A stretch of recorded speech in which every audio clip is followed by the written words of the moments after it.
Hello friends, welcome back to our channel. അപ്പോൾ ഇന്ന് നമ്മളിവിടെ ഉണ്ടാക്കാൻ പോകുന്നത് ഒരു പെർഫെക്റ്റ് ആയിട്ടുള്ള എഗ് ഫ്രൈഡ് റൈസ് ആണ്. റെസ്റ്റോറൻറ്റിൽ കിട്ടുന്ന സെയിം ടേസ്റ്റാണ് ഇതിന്. എല്ലാവരും ഒന്ന് ട്രൈ ചെയ്ത് നോക്കണം. അപ്പോൾ വീഡിയോയിലേക്ക് പോകുന്നതിന് മുന്നേ ഈ ചാനൽ ആദ്യമായിട്ടാണ് കാണുന്നതെന്നുണ്ടെങ്കിലും ഇതുവരെ സബ്സ്ക്രൈബ് ചെയ്യാത്ത ആൾക്കാരുണ്ടെങ്കിലും ഒന്ന് സബ്സ്ക്രൈബ് ചെയ്തേക്കണം പ്ലീസ്. സബ്സ്ക്രൈബ് ചെയ്യുമ്പോൾ തൊട്ടടുത്തൊരു ബെൽ ബട്ടൺ കാണാം, അതിൽ ഓൾ നിന്നും ക്ലിക്ക് ചെയ്യണം. അപ്പോൾ നമുക്ക് ചൂടായ പാനിലേക്ക് 1 ടേബിൾ സ്പൂൺ ഓയിൽ ഒഴിച്ചു കൊടുക്കാം.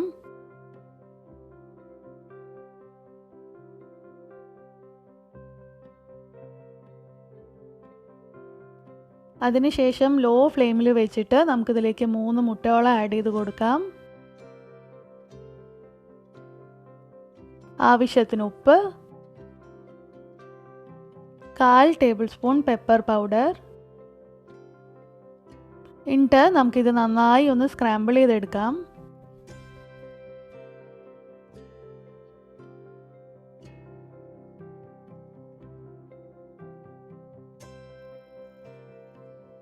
ഇതാ അപ്പം മുട്ട റെഡി ആയിട്ടുണ്ട്. നമുക്കിത് വേറെ പ്ലേറ്റിലേക്ക് മാറ്റി വയ്ക്കാം.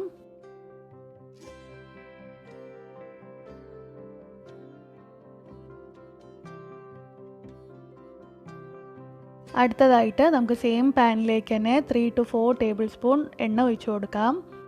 അതിനുശേഷം ചെറുതായി അരിഞ്ഞു വെച്ച വെളുത്തുള്ളി,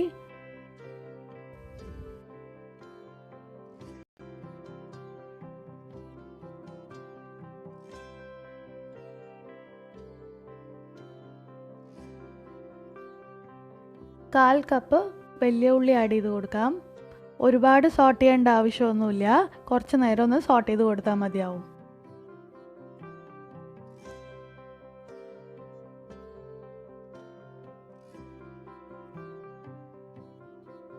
അതിനുശേഷം നമുക്കിതിലേക്ക് ചെറുതായി കട്ട് ചെയ്ത ബീൻസ്, ക്യാരറ്റ്, ക്യാബേജ് ഇതെല്ലാം ആഡ് ചെയ്ത് കൊടുക്കാം.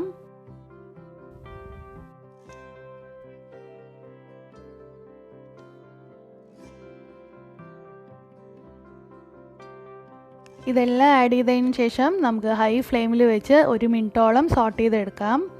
ഒരുപാട് ഓവർ കുക്ക്ഡ് ആവാൻ പാടില്ല.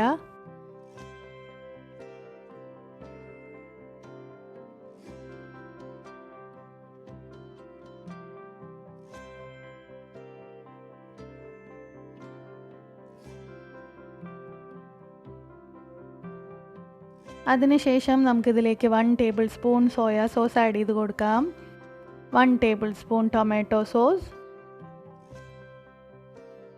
ഇനി നമുക്കിതൊന്ന് ചെറുതായിട്ട് മിക്സ് ചെയ്യാം.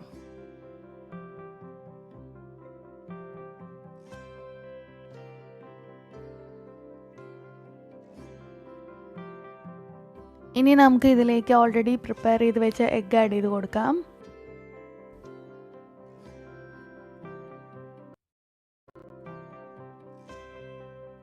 ഓൾറെഡി ഞാൻ 90% വേവിച്ച ബസ്മതി റൈസ് 2 കപ്പാണ് ഇവിടെ യൂസ് ചെയ്തിരിക്കുന്നത്.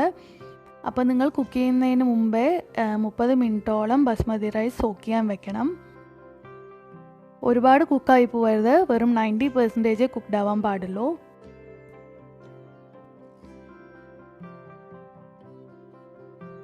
അപ്പോൾ റൈസ് ഇതിലേക്ക് ആഡ് ചെയ്ത് കൊടുക്കാം. അതിനുശേഷം 1/4 ടേബിൾ സ്പൂൺ പെപ്പർ പൗഡർ, ആവശ്യത്തിന് ഉപ്പും വെച്ചിട്ട് നമുക്കിതൊന്ന് നന്നായി ഹൈ ഫ്ലെയിമിൽ വെച്ച് മിക്സ് ചെയ്തെടുക്കാം.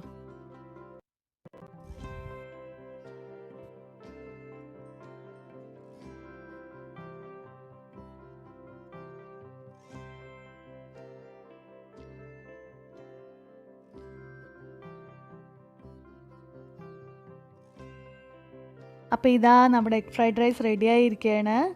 അപ്പോൾ എല്ലാവരും ട്രൈ ചെയ്ത് നോക്കിയിട്ട് ലൈക്കും ഷെയറും റിവ്യൂ എല്ലാം തരണം. സബ്സ്ക്രൈബ് ചെയ്യാനും മറക്കരുത്. Thank you for watching.